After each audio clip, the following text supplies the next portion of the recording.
Muito bem, meus irmãos, mais uma vez eu quero saudar a todos com a paz maravilhosa do nosso Senhor e Salvador Jesus Cristo. E nesta oportunidade nós sejamos novamente abençoados por Ele e tenhamos assim alegria e disposição nesta manhã no nosso coração para aprendermos mais um pouco da Sua palavra a respeito da certeza da Sua graça e da salvação que Ele nos concede em Seu Filho Jesus. Nesse intuito, irmãos, vamos fechar nossos olhos e vamos orar ao nosso Deus para que Ele nos abençoe mais uma vez nesta oportunidade. Ó Senhor nosso Deus, Deus de amor, de bondade, de grandiosa misericórdia, quem somos nós, ó Deus, para nos aproximarmos de Ti, se não fosse pelos méritos do nosso Senhor e Salvador Jesus Cristo? Obrigado, ó Deus, por tão grande salvação e pelo privilégio que temos de entrarmos na Tua presença nesta manhã, estudarmos a Tua palavra, de podermos ainda aqui separados, estarmos unidos num só Espírito com o nosso desejo de buscar ao Senhor, de conhecer ao Senhor, e temos confirmado a cada dia em nossas vidas a Tua salvação, através das promessas da Tua palavra. Vem nesta manhã tirar toda dúvida do coração, toda incerteza, pelo contrário, trazendo toda a certeza, toda a esperança da herança da vida eterna a todos aqueles que têm recebido a Cristo como o Senhor e Salvador de suas vidas e têm experimentado a cada dia viver de acordo com a sua vontade. Fala ao nosso coração, usa a minha vida, a minha mente e os meus lábios. Eu não fale nada que não venha a ser da tua vontade e teu Espírito me conduza em nome de Jesus. Recebe nossa súplica, nossa adoração, nossa oração e perdoa de graça os nossos pecados em nome de Jesus. Amém. Muito bem, irmãos. Estamos na lição número 18, a certeza da graça e da salvação. Você pode perguntar, talvez, será que já não falamos disso na aula passada? De fato, nós falamos sobre perseverança dos santos, o pastor trouxe essa lição, na aula passada. Ela é uma continuação, essa lição 18, que nos traz a confirmação ainda mais enfática da certeza da graça e da salvação na obra salvífica do nosso Senhor e Salvador Jesus Cristo. Porque pode haver pessoas, na nossa introdução, que podem perguntar por que alguns crentes encontram dificuldade para ter a certeza da graça e da salvação. Essa lição vai nos trazer respostas a essas perguntas. O que altera na vida do cristão a certeza da graça e da salvação? Será que você já teve questionando a respeito disso? Ou você já ouviu alguém fazendo essas perguntas? Esta lição vai nos dar algumas respostas, ou pretende nos dar respostas de fato a essas perguntas. Esse é o nosso objetivo. Então, vendo os textos de Hebreus, o texto de Hebreus, o capítulo 6, versículos 11, 12, 17 a 20, eu procure observar o que eu marquei para que nos chama a atenção essas frases. Quando ele nos diz assim: desejamos, porém, continue cada um de vós, mostrando até ao fim a mesma diligência, veja, diligência, persistência, para a plena certeza da esperança, para que não vos torneis indolentes. Temos certeza da esperança? Vamos nos tornar indolentes? Vamos nos acomodar? Não. Mas imitadores daqueles que pela fé e pela longanimidade herdam as promessas. Imitando aqueles. Quais? Os nossos heróis do passado, os nossos guias espirituais, aquelas pessoas que têm procurado servir a Deus com fidelidade, né? Especialmente os nossos heróis do passado, quando vemos exemplos da palavra de Deus para a nossa vida e temos diante de nós a sua palavra para nos ensinar a respeito disso. Por isso, Deus, continuando, quando quis mostrar mais firmemente aos herdeiros da promessa a imutabilidade do seu propósito, se interpôs com juramento, para que mediante duas coisas imutáveis. Quais seriam essas duas coisas imutáveis? Seriam a sua promessa e o seu juramento. A sua promessa e o seu juramento são imutáveis, nas quais é impossível que Deus minta.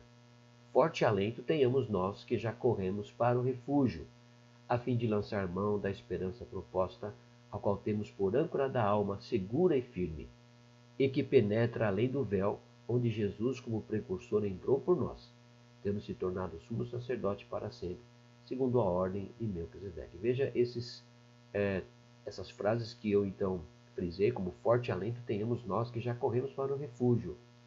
Né? Refúgio que no caso aqui é Cristo. No passado eram as cidades refúgio. Agora o nosso refúgio é Cristo. Esperança proposta. né? Lançarmos mão da esperança proposta, a qual temos por âncora da alma segura e firme, em Cristo, que já, como precursor, entrou por nós, tendo se tornado nosso sumo sacerdote para sempre, segundo a ordem de Melquisedeque.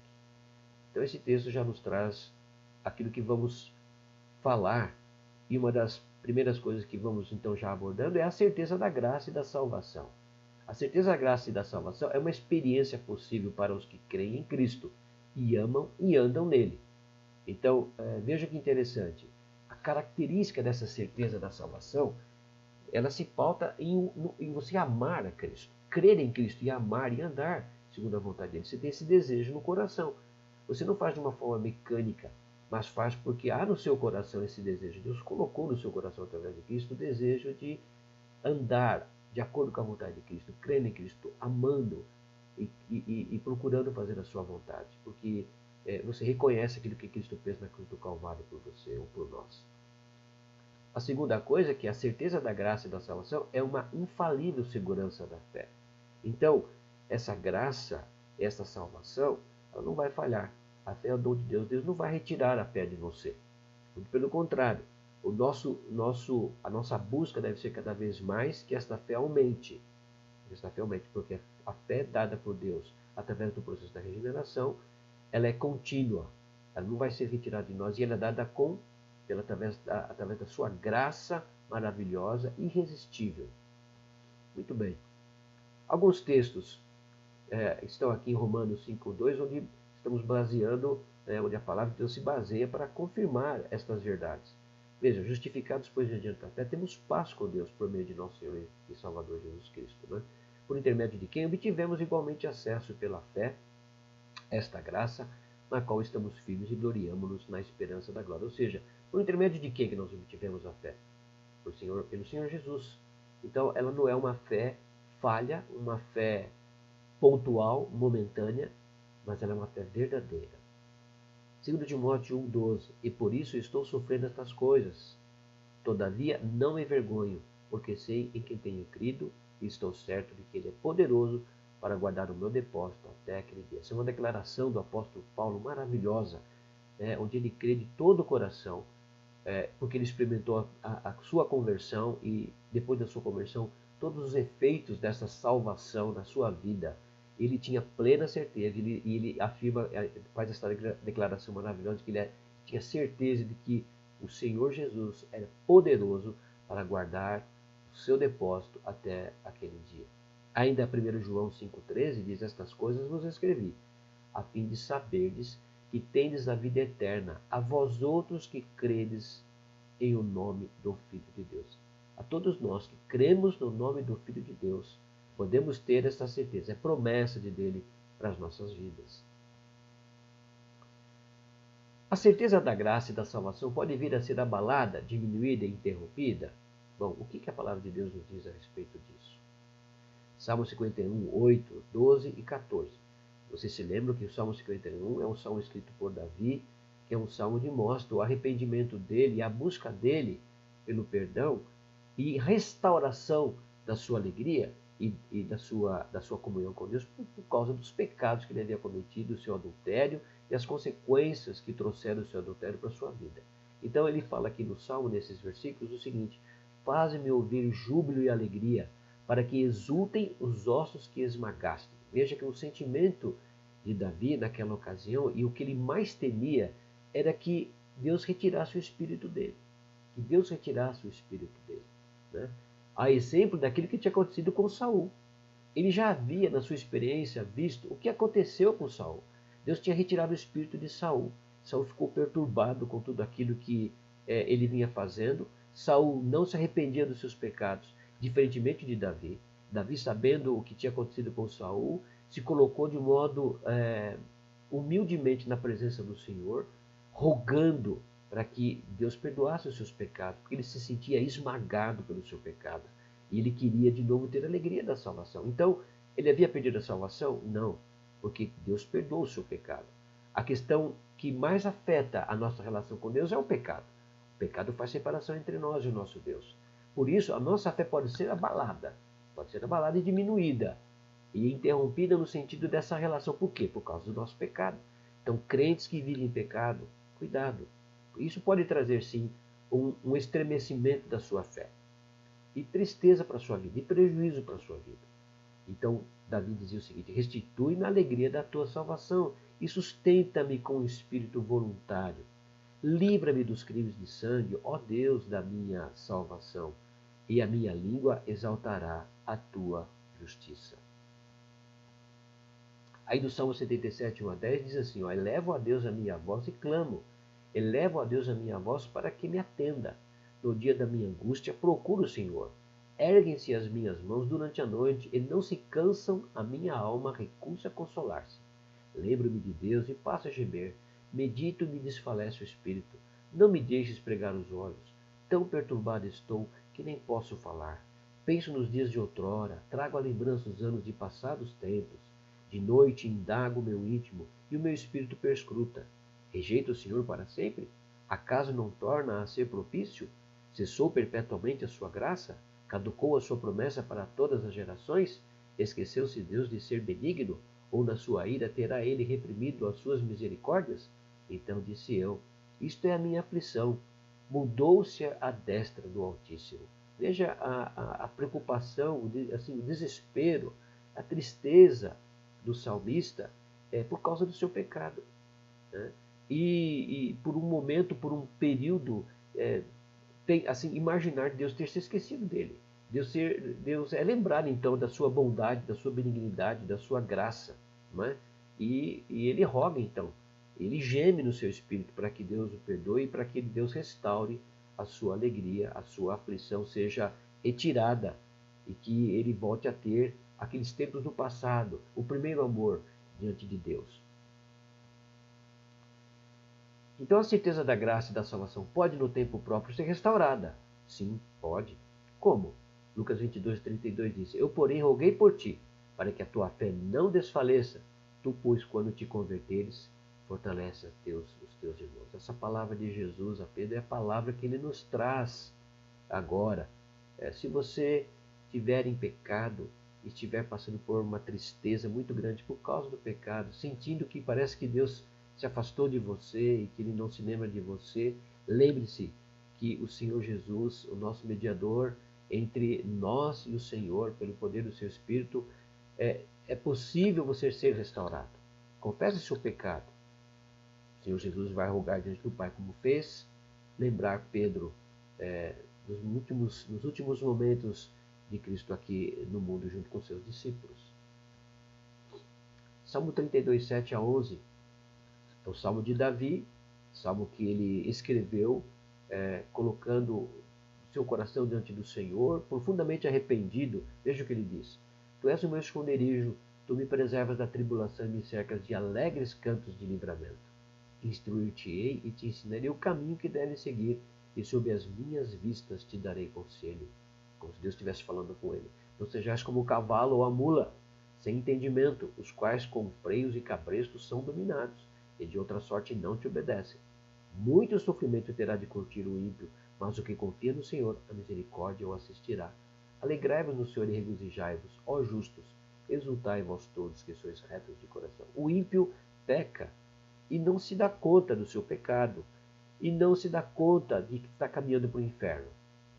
O crente, o justo, que conhece a Cristo, que conhece a Deus, e que sabe que pecou e entristeceu a Deus, ele se volta para Deus, ele se volta, ele se arrepende, como Davi se arrependeu, foi lembrado por Natã daquilo que estava fazendo, estava completamente cego, e muitas vezes ficamos cegos em situações quando não cultivamos a comunhão com Deus e começamos a achar as coisas normais. Veja, o Senhor nos instrui novamente, né?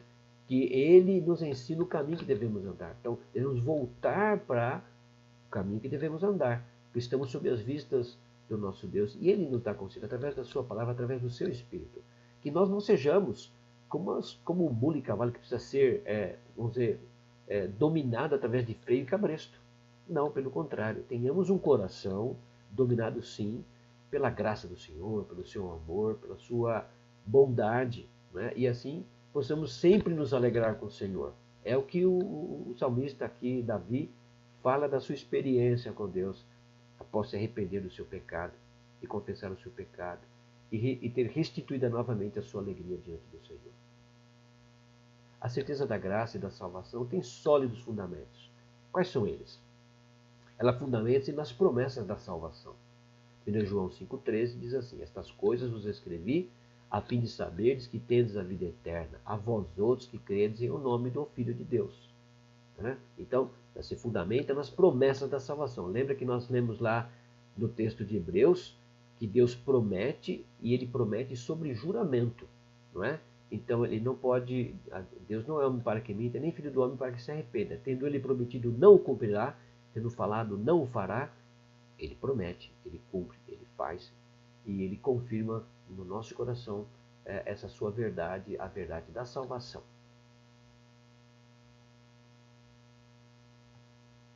1 Pedro 1, de 1 a 10, texto longo, e mais uma vez eu frisei algumas frases.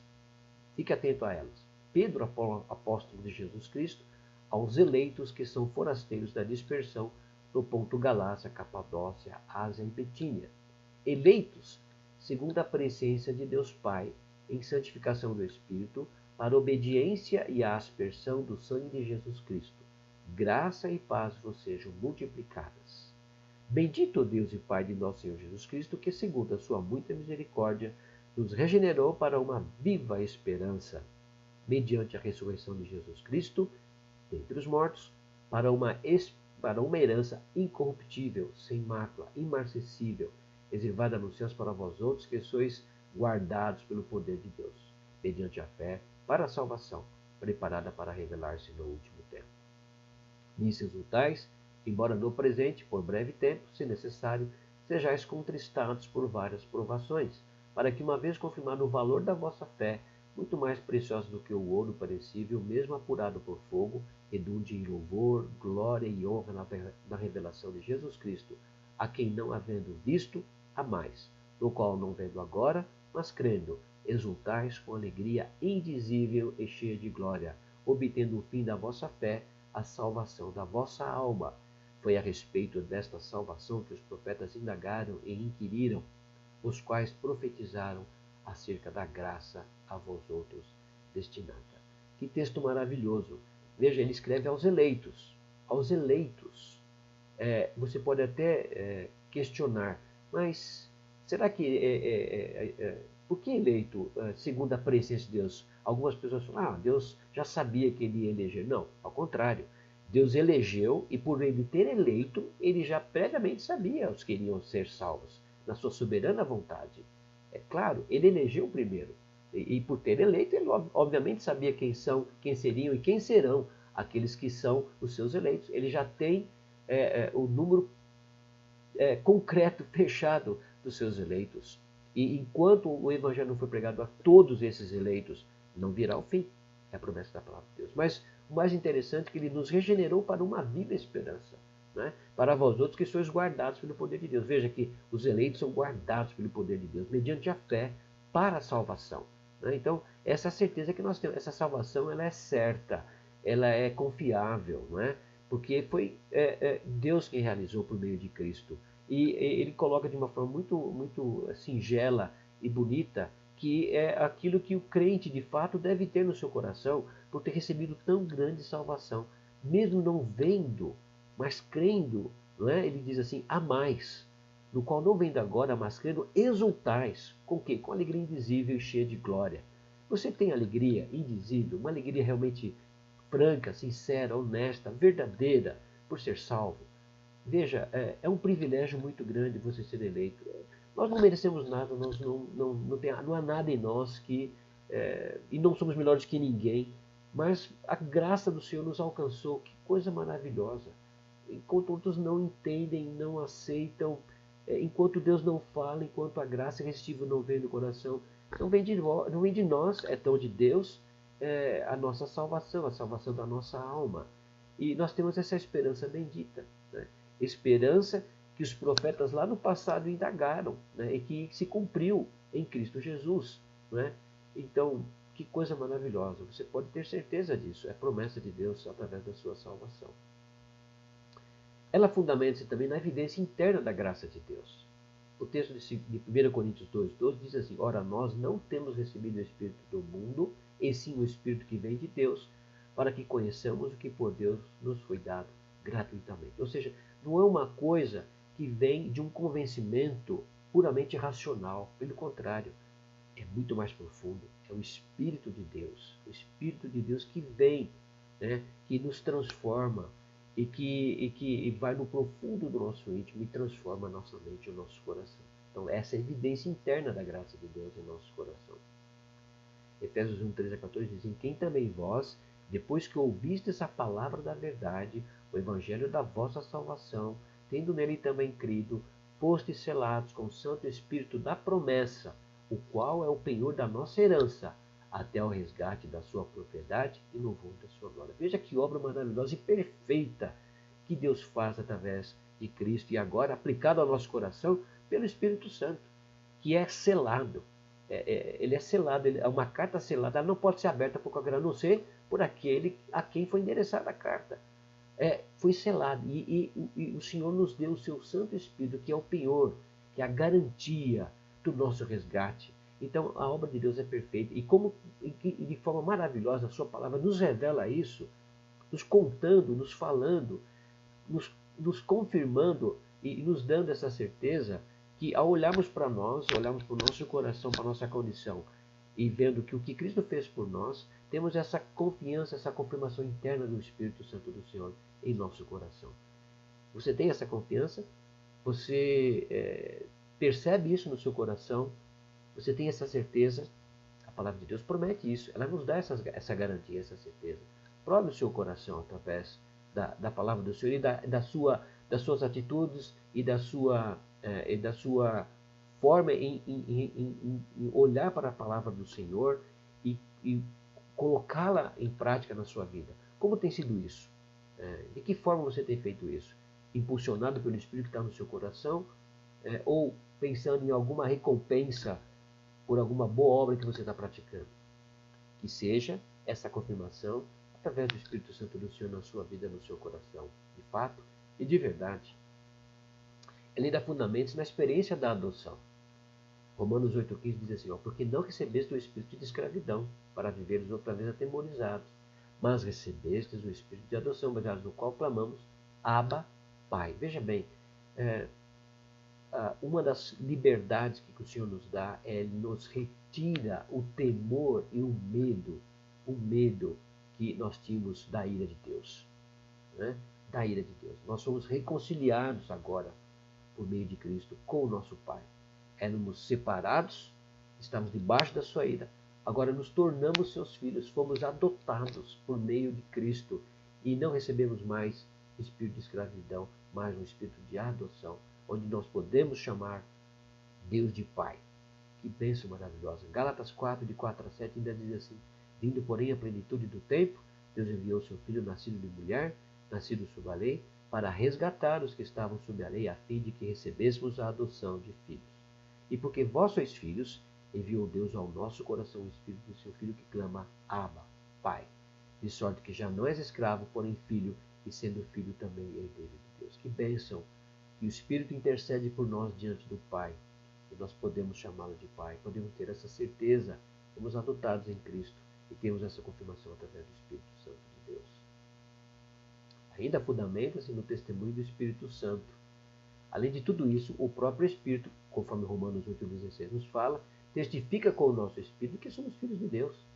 Você tem experimentado isso?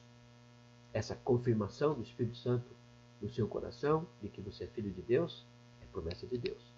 2 Coríntios 1, 21, 22, mas aquele que nos confirma convosco em Cristo e nos ungiu é Deus, que também nos selou e nos deu o penhor do Espírito em nosso coração. Veja que harmonia, né? Paulo aqui em 2 Coríntios, falando neste verso de uma forma tão maravilhosa, tão clara, repete o mesmo fundamento, a mesma doutrina lá em Efésios, como nós acabamos de ver, do selo do Espírito, a herança, a garantia que o Espírito Santo nos dá diante de Deus.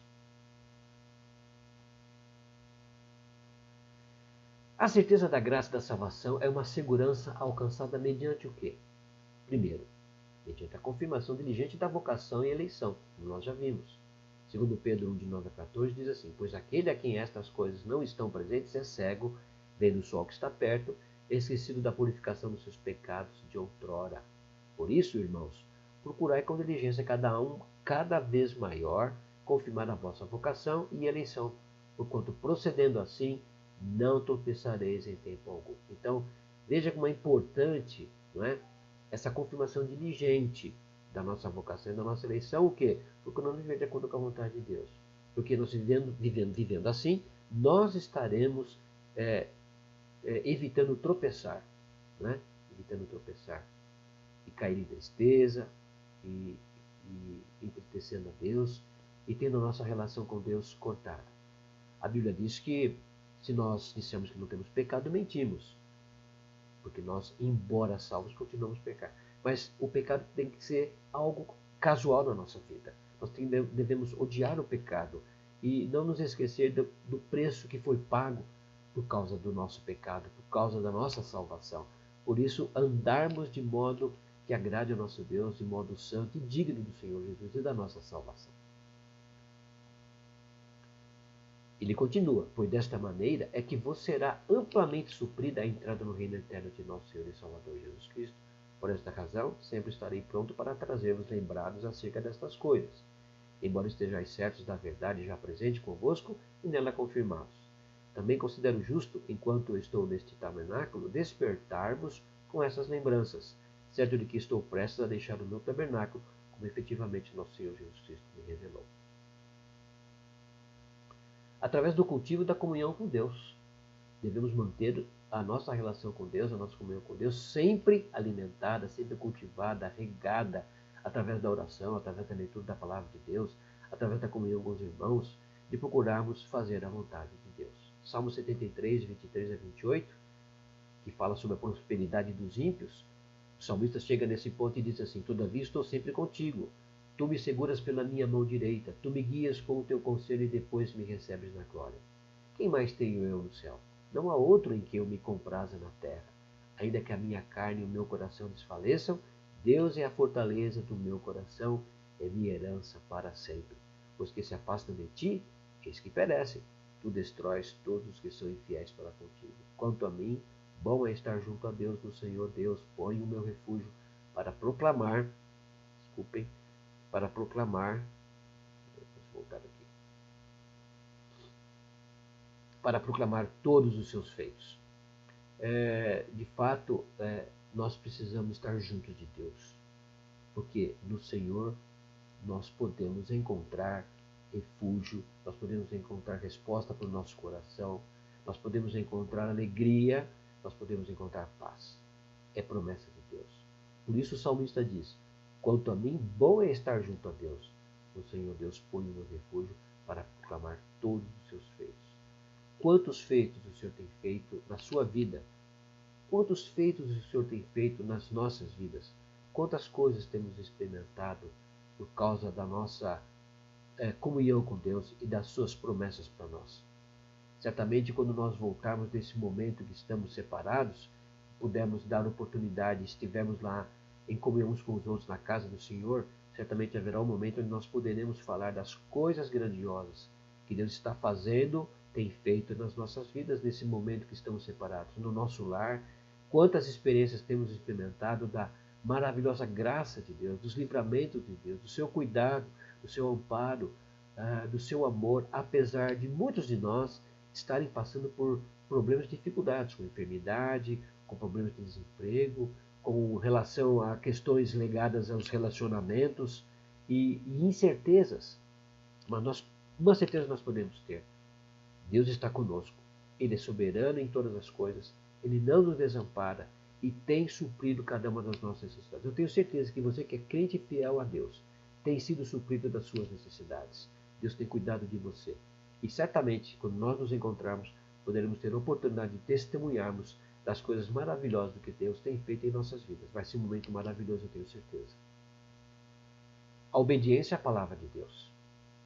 1 João 2, 3, 6. Ora, sabemos que o temos conhecido por isto, se guardamos os seus mandamentos. Essa é uma característica muito especial de que a obediência à palavra de Deus é uma característica daquele que tem o Senhor como seu Salvador.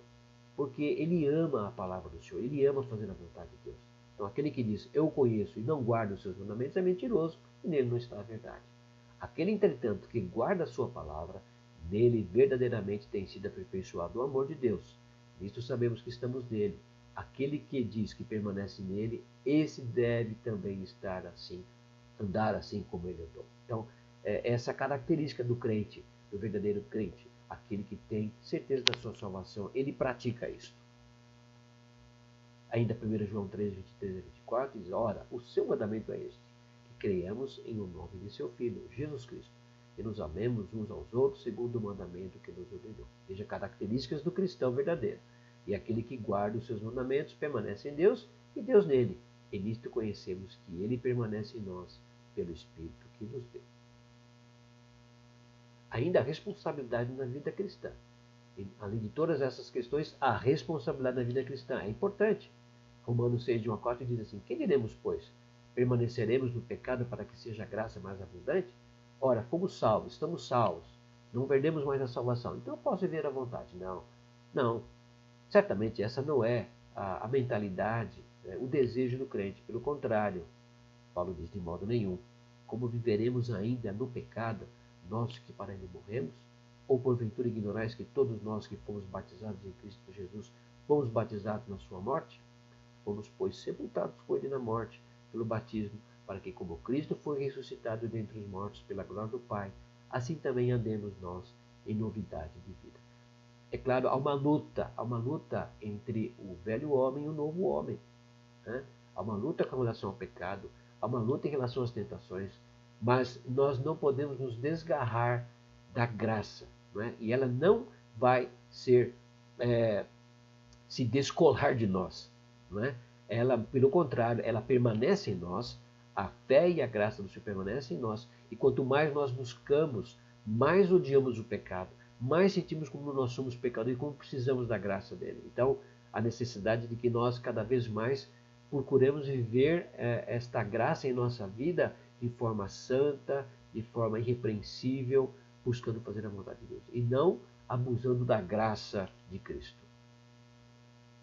Tito 2, 11 a 14 ainda nos diz, porquanto a graça de Deus se manifestou salvadora a todos os homens, educando-nos para que, renegadas a impiedade e as paixões mundanas, vivamos no presente século sensata, justa e piedosamente, aguardando a bendita esperança e a manifestação da glória do nosso grande Deus e Salvador Cristo Jesus, o qual a si mesmo se deu por nós, a fim de remir-nos de toda iniquidade e purificar para si mesmo, um povo exclusivamente seu, zeloso de boas obras.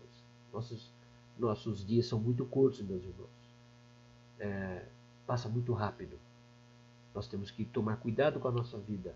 Portanto, vivamos no presente século de modo sensato, justo e piedosamente, né? Tendo no nosso coração essa esperança, né, da manifestação da glória do nosso grande Deus e Salvador Jesus Cristo. Então, nós devemos viver essa forma de vida piedosa em nosso dia a dia, confirmando a nossa salvação através das nossas atitudes, de modo responsável, uma vida cristã responsável diante de Deus.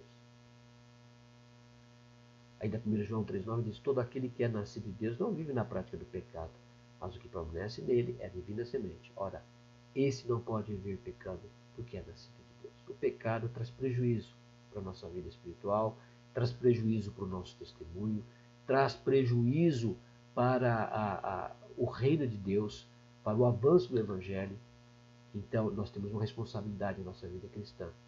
Então, tenhamos no nosso coração essa sensibilidade, essa certeza, né, de vivermos de modo responsável diante de Deus, em amor, em alegria, para experimentarmos cada vez mais em nossa vida a presença do Senhor, o direcionamento do Senhor na nossa vida, a sua comunhão conosco, alegria e paz no nosso coração. E não temos nenhum prejuízo no nosso testemunho, na nossa vida pessoal. Chegamos à conclusão final da nossa lição, onde nós, resumidamente, podemos ver que enquanto a escolha dos eleitos é firme e certa em Deus, ela nem sempre é tão óbvia para o cristão individual. A certeza do chamado de Deus vem através da evidência da obra do Espírito Santo em nossa vida, bem como do testemunho interno do Espírito em nosso coração, por sua maravilhosa graça, por meio da fé em Cristo. E porque vós sois filhos, enviou Deus aos nossos corações o Espírito de seu Filho que clama, Abba, Pai. Gálatas 4,16 então nos dá essa bênção, essa confirmação, essa esperança, não é? Esta promessa da presença do Senhor em nossa vida através do seu Espírito, onde nós podemos clamar, Abba, Pai. Aplicação. Então, procuremos cultivar a nossa comunhão com Deus, fugindo de tudo aquilo que desagrada o nosso maravilhoso Salvador, obedientes à sua palavra, vivamos no presente século sensata, justa e piedosamente, como nos ordena o apóstolo Paulo, lá em Romanos 12:2. Mas transformai-vos pela renovação da vossa mente, para que experimenteis qual seja boa, agradável e perfeita vontade de Deus. Tudo isto, então, meus irmãos, nos traz a certeza da graça de Cristo e da nossa salvação. Meus irmãos, com essas palavras que nós então encerramos a nossa aula nesta manhã, e eu espero que você tenha refletido sobre todos esses textos, esses princípios, essas verdades em sua vida, e que a sua certeza da salvação seja cada vez mais fortalecida no Senhor Jesus, e que todos nós possamos viver de modo digno do Senhor, em alegria, em singeleza, de modo piedoso, servindo ao Senhor e aos irmãos com alegria, procurando fazer a vontade de Deus. E assim, meus irmãos, nós estaremos aproximando cada vez mais a vinda do nosso Senhor e Salvador, Jesus Cristo. Que Deus abençoe cada um dos irmãos neste dia e traga alento aos seus corações. E traga esperança a cada dia, não desanimando, mas perseverando, tendo certeza no seu coração desta grandeza da obra de Cristo por nós.